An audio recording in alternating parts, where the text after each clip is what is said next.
Hi, everybody. Happy May. It's Wendy and Mark Pollock with Pollock Properties, powered by Livian at KW Experience.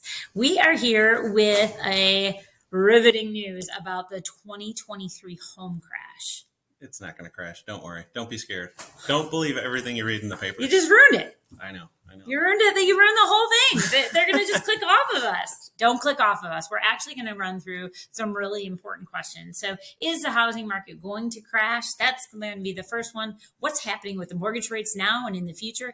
If the economy slows further, what does it mean for real estate? What's ahead for the home prices and inventory? And should I buy a home now?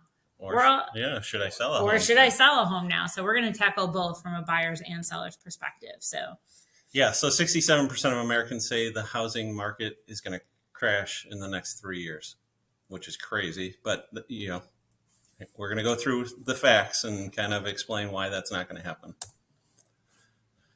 This is a great graph. So this really, Mark, kind of runs through. And if you don't mind running us through, what is the difference? So 15 years ago was the great crash of 2008 and 9 that everyone, that really kind of holds us back and everyone remembers. So what's the difference? Because I think that this is important. Yeah, absolutely. These are great numbers. So you've got job cuts. There was 8 million job cuts. That's net gains and losses. Right now, there's none. The total jobs out there's 20 million more jobs than there was in 2008. Subprime loans, which was the primary cause of the crash, it was prevalent, and now there's virtually none.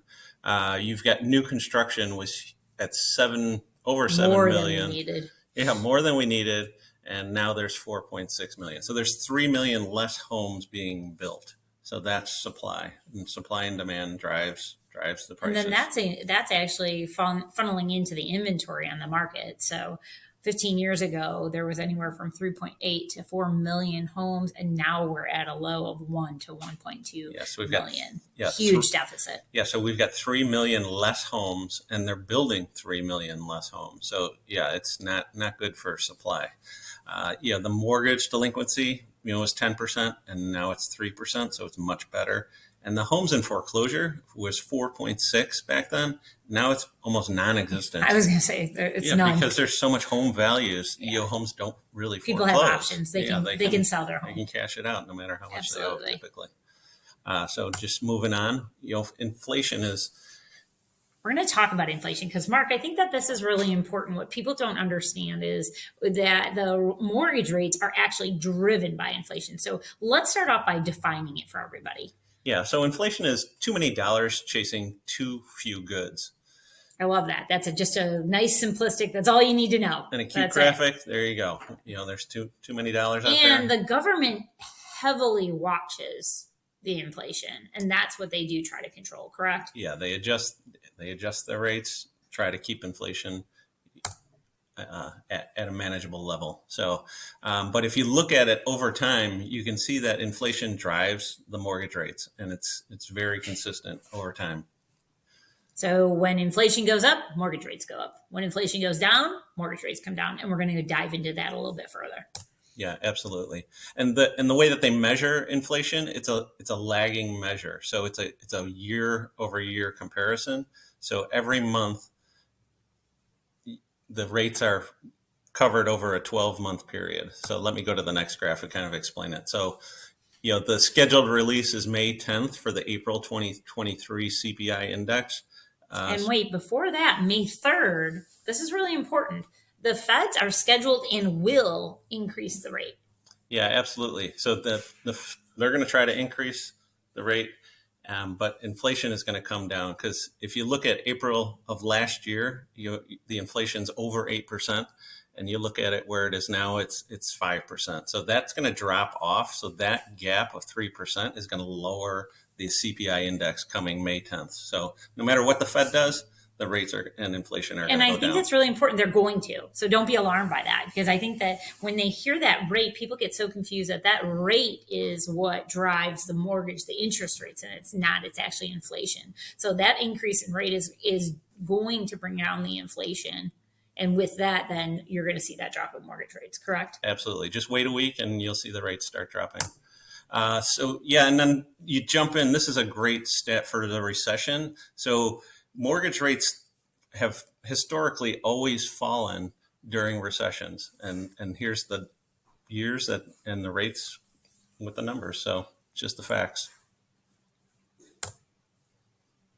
So this really is what is one of the things that's really holding the housing prices up is the new housing supply. So can you kind of run us through just what this looks like, Mark? Yeah, absolutely. It just summarizes how many new homes are being built, and the starts are at 1.4 million, homes that go away. So you're essentially at 1.3 new homes being built, and the household formations are 1.3 as well. So builders are being very cautious.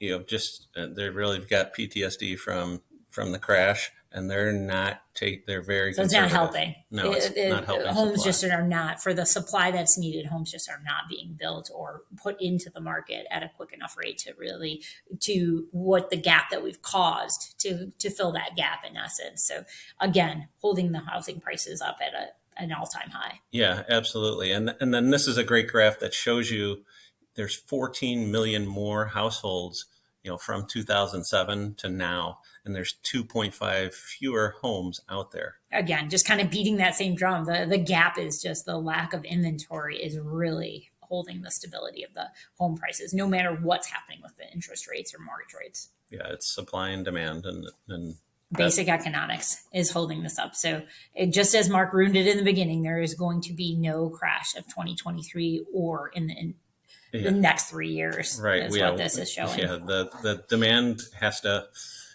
outweigh the supply, and the supply is just not there, and it's not going to be anytime soon. And this is days on the market is just a quick snapshot of how it is right now. It's 14 days on the market, and 82% of the homes are sold in less than 30 days. So we're seeing homes sell very quickly and with multiple offers. And I think that's a really good point. I think one of the FOMOs out there that we hear is that sellers think they've missed the market. And this is proof there is no way that you've missed the market. No, not at all. And we're going to jump into that further. And you can kind of see right now, April and May is kind of from this point forward, if you look, this is available inventory. So from now until October, inventory is going to rise.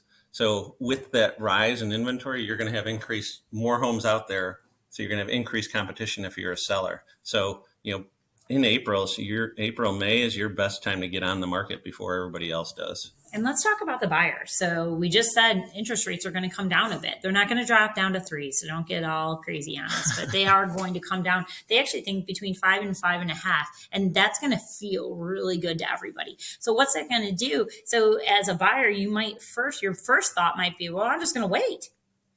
We're actually telling you that you need to buy now versus waiting for that drop.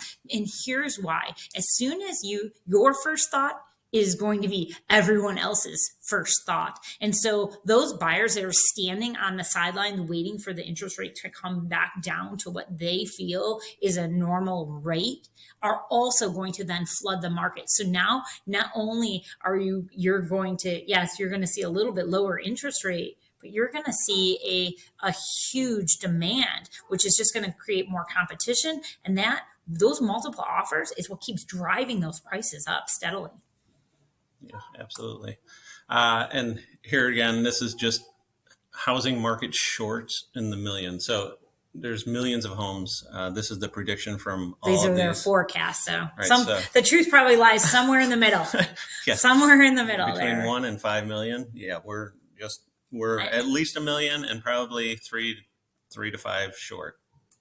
So all that summarizes. And this is our last slide. Thanks for sticking with us. We love this graph. We absolutely love this graph. So bet against the champ. And all this means is where we kind of started with this. Is this a great time to buy? It's always a good time to buy. And this graph really shows that. Kind of walk us through, Mark. Yeah, absolutely. So betting against the champ, home values essentially almost never go down. If you look historically since 1942, they've only gone down 2 periods of time.